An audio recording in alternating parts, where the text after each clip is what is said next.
I want to talk to you about Punchdrunk and their new show, The Drowned Man, a Hollywood Fable, which is part of the National Theatre, and it is playing at Temple Studios in Paddington. I'm here with my good friend Dominic Lindesay-Bethune, the man with many names. Hello, Dom. How are you? I'm well, thanks, Nick. How are you? Good, thank you.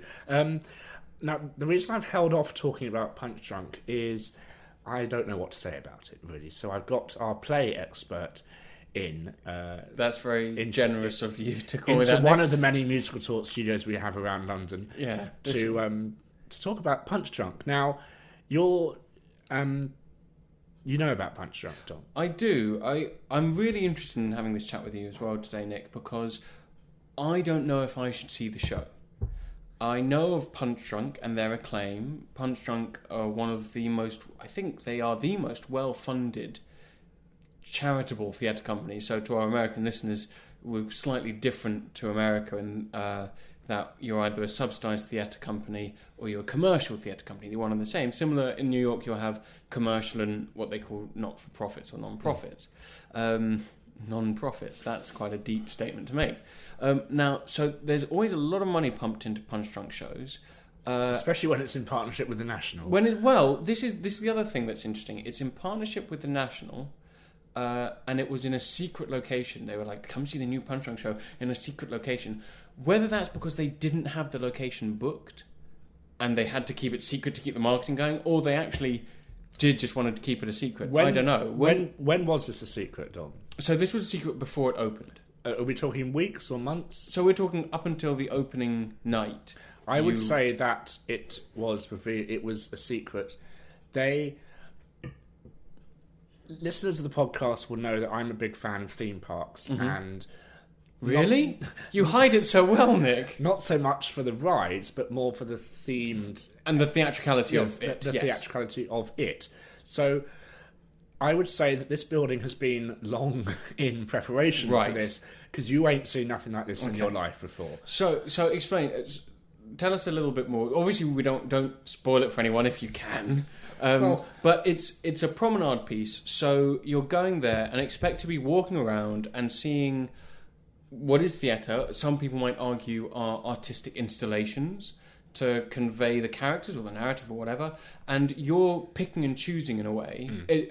And this is, by the way, a very layman's term analysis of what a Punchdrunk site-specific show might be. But welcome to Musical Talk. Yeah, you're picking and choosing what you're gonna see, how who it's you're going to follow, what door you're going to go through. Yeah, and absolutely. Stuff. So tell us more about that experience of it. You are on a tour of Temple Studios in 1950s Hollywood, and like glamour heyday, fading starlets of Hollywood. But what I loved about this was the beginning is so like a theme park ride. You are in a queue, and you go into the first, and I use theme park terms here, the first batching area. And you stand in a room, the door closes behind you, and you hear an announcement, some ethereal voice coming from nowhere that theme parks do all the time. It's like, anyone waiting to go into the London Dungeon or who's done that will know exactly what Nick's talking about. Welcome to Temple Studios. Your tour will begin shortly. Please do not touch anyone, and they will not touch you. And I thought, oh God, I've heard that before. That happens in horror mazes.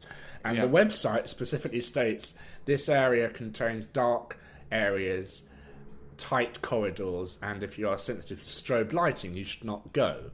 Right. So I was a bit nervous, especially as I was on my own going to this event. But so you make your way into an elevator where there's a character, and she's in character. She touches you. She strokes my face, which is very nice. And she so normally you'd have to pay for that kind of treatment. Exactly. Well, actually, you did pay for it, or maybe you got a press ticket. Who knows? It's so expensive. Yeah.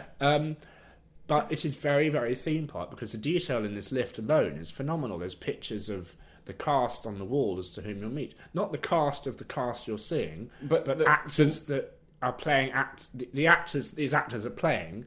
Their characters are profiled on the wall. Okay, so for example, is there a character name that you could say, and that without giving the story away, and that character's face is on the wall, and their character name is underneath them? The actress in the lift introduces the characters we will meet on our journey. Mm-hmm. Says, I can't remember the names, and that's what I'll talk about in a bit. She says, this is Bill, and he owns the studio. Right, so it's in character stuff. Yeah, everything is in character. Yeah. And she says, here we are at our destination. This is a spoiler here, but this is quite cool. Okay, spoiler alert. But Punchdrunk do this in all their shows. Yeah. In their bigger installations. She'll say, here we are at Temple Studios Level 2. She'll open the door and put one person out, then slam the elevator door shut again. So that person is on his own, no matter what size group he was in. He's now lost for the rest of the 3 hours of this experience. Oh my gosh. And then the lift continues to rise, and she says something like, now you'll have to find Temple Studios on your own from the outskirts of town. Be careful of the inhabitants. There's a stalker and a murderer walking round through the forest. And then the door opens, and there we are on the outskirts of town. Wow. So it really sets it's a up huge the mood. Production, Yeah. like a theme park production. Exactly. Yeah. It's that you are the ride vehicle. Yes. And you can go, Yeah. and you can go anywhere.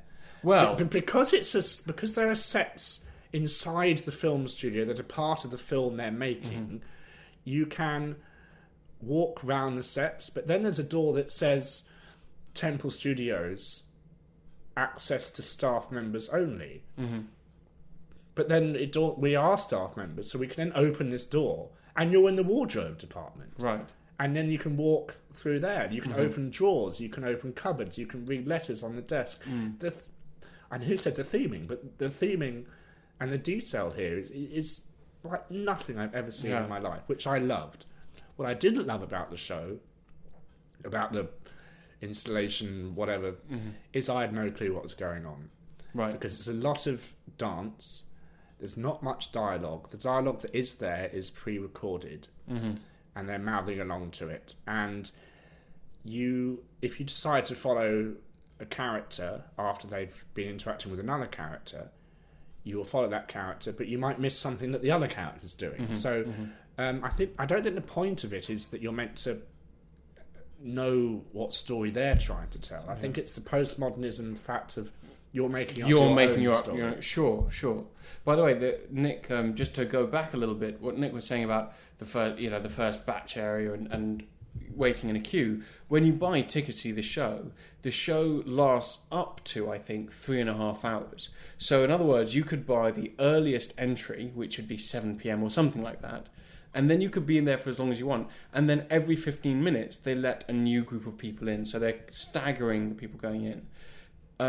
There is some concessionary prices, later you go, but ultimately, am I right in thinking you could end up spending a lot of money seeing a 1 hour promenade piece? Same show that others had seen 2 hours before. I have no idea how the logistics of this works, and I'd love to get someone on to talk about how they break the story up and break the lift. I mean, obviously they batch people, but I really do not know, Dom, because I was there at 7, and I was told there was a finale at 9:45, and then we all met in the bar afterwards at 10 o'clock. And on the hottest day of the year, in a non-air conditioned space, underground, for 3 hours, with those, you wear masks so you can separate the audience from the actors. It was pretty uncomfortable, I'll say that. And I was, pardon the image here, listeners, but I was drinking my own sweat. It was that hot. The listeners will pardon that image. Thank you very much, Nick. Yes, and I think... Spoiler alert there as well. Yummy. Oh. It was very salty, I seem to remember. But the atmosphere created was wonderful. There was not a... There was not a corner left unthemed. Every desk was covered in papers. And I remember there's one that's following a policeman. And I was crouching over his shoulder as he was writing notes of what he was saying. I mean, you are literally transported to another world. So I think what you are paying a quite expensive ticket price for is an experience, not so much a story. Now, we are on Musical Talk here, obviously. We know there's By the way, it's not a musical. It's not a musical, but is there live music? Or is there even recorded music? The whole area has music playing. So there's almost a soundtrack very, throughout your journey. The sound design was amazing. And there is live music. They sing. Oh, okay. There's a bar that you can go into, and they'll be having a character will sing a song in relation to her, a pop song or something like that. But live music was recorded a very big film noir style, sweeping big strings, and I loved it. I was swept away into this. I just wish it was more comfortable as regards the heat. So I would go again, and I'd happily pay the price they're asking for it. Well, now that's interesting because the thing that stopped me from doing it is the price. Now they did have, when they first announced it, they did have £32 ticket or so, which is like a £32 will get you probably the best seat in the house for a show at the National itself. So that I can understand. £12. I can understand. Well, or £12 Travelex ticket. Now, obviously, the Drowned Man is not part of the Travelex season, and it's not exclusive to the National. One thing which has stopped me from going is it seems too commercial to me. The ticket price is £32 is the cheapest you'll probably find. Now, correct me if I'm wrong, or do look for deals and go onto the website, and maybe there's other concession rates and things. Cheap. Yes, I know yours was, Nick. But so actually, it's going. I should really be spending £47.50 or £50 to see this show from a theatre company that is effectively a charity and making what. Now, my understanding is that theatre should be inclusive. That's what makes theatre in London so great, is that it's inclusive. People who wouldn't ordinarily go to the theatre will go. And normally the thing that keeps them away is the ticket price. So the Travelex season is brilliant because £12 gets people to the theatre who wouldn't normally go. This show sounds like more people should go to see it, but instead it's been priced so that really only the rich, middle and upper classes can go enjoy this performance, and everyone else can be left, they don't even have a chance of going to go see it because it's too expensive, and everyone is buying tickets so they can keep selling more and more, like a commercial show would, as opposed to a subsidised show. I think, being devil's advocate here, arguing the expensive ticket price is the size of this space. That's what I'm thinking. I mean, this is an old Royal Mail warehouse delivery office. Yes, and it sounds like they've it's on no expense spared. If you can open a drawer and every single item in that drawer, that one drawer in that one room in 100 rooms in a building has exact props in it, then that's the expense, isn't it? It's not like they're charging 57 whatever pounds to sit in a black box at the studio and watch a man do a one-man show with a table and a chair. Yeah. This is a completely amazing, immersive theatrical experience that we've never, in my life, we've never really had a big Punchdrunk show here for a long time. Well, not for a long time, but they've done quite a few that have made them. But they've never ever done one on this scale. Yeah, this sounds immense. Yeah, and that's what you're paying for. And there's a cast of about 50. There is music. There's also nudity, which I missed, which is a bit of a shame. And what's great about this is you can go again and have a completely different experience. Well, you can now, and this is the other thing about the ticket price. I completely appreciate what you've said now. I didn't know the scale of it, so that makes sense that actually the ticket price has to be this because of the size of what we're doing. However, because it's so successful, I know you can also buy, the only comparison I can make is to premium seats in the West End.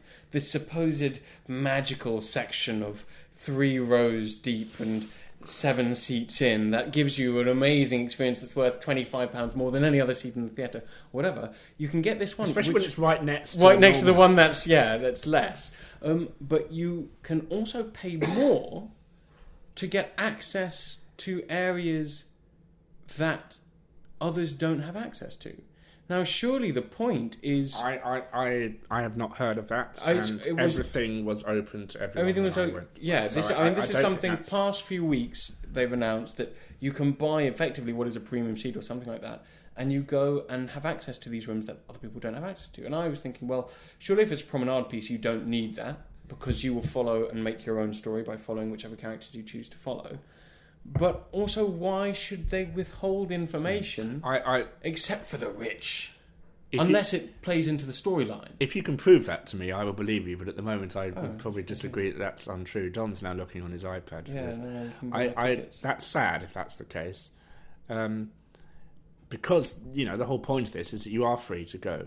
It might be what happens is that if you pay a premium price, an actor will take you into a room and perform something exclusively to you, because that was happening. But that's just completely luck of the draw, I think. And because you have the masks on, you're completely anonymous to everyone else. If you want to go with a friend or a partner, you will lose them in this evening. But not permanently. Nick doesn't mean you'll lose them for good. There's a meeting point at the end, but you're encouraged to follow your own path in this story. Yeah. Don't follow everyone else. Follow where you want to go. And I was very uncomfortable because I mentioned the wardrobe area that I went into. They had a walk-through maze in the wardrobe closet.